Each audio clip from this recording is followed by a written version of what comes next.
দেখো প্রথমটি, I know the man, আমি লোকটাকে চিনি।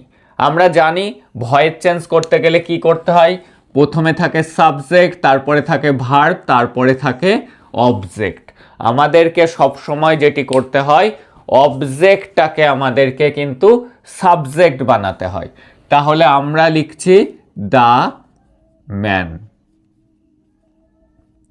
এইবার দেখো এখানে ভার্বের ফার্স্ট ফর্ম আছে।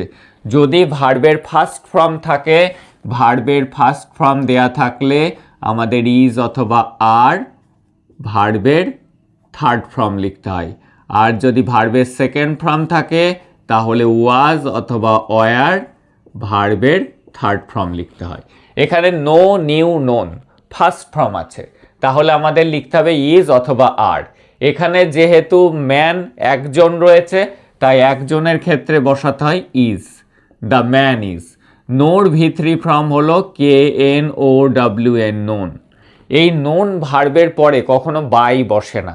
আমরা জানি ভয়েস চেঞ্জ করতে গেলে আমরা বাই বসাই, কিন্তু নোনের পরে কিন্তু বাই বসে না, বসে টু। আর আই থাকলে মি হয়, এটি আমরা সকলেই জানি।